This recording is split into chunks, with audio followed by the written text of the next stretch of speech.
All I hear when I hear politicians talk about these opioid and opiate deaths is, oh, we should have more treatment, or, oh, we should have more clinics. In other words, not dealing with the causes, but simply with the bad result, leaving the system that produces this untouched by criticism. How do you respond to that? Well, we don't have in America, or we lost in the 50s with the anti-communist assault of McCarthy and so on, an awareness that politics matters, that the economic system, that every system should be questioned.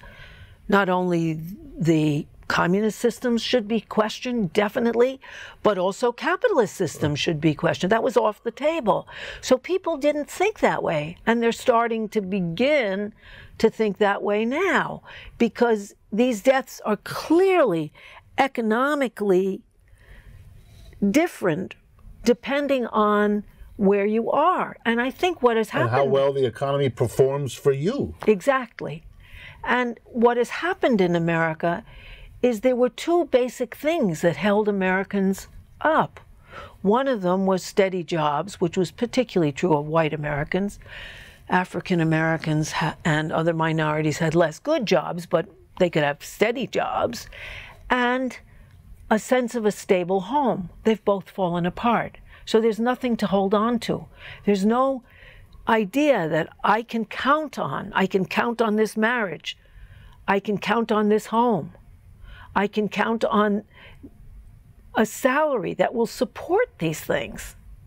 And so that people are utterly without the support, and they haven't learned the way people like the French do. They're not connected.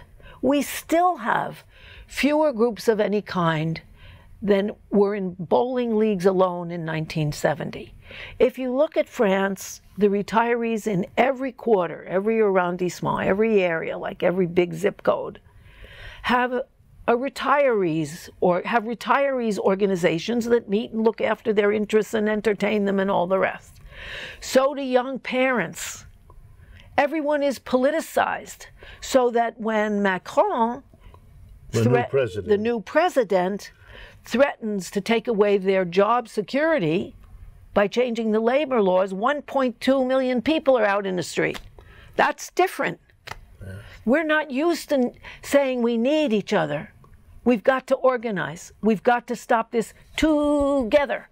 Not the lone individual. Clint Eastwood shoots up the town in righteous upset and rides into the sunset. No, people together. And that's a tradition we need to rebuild.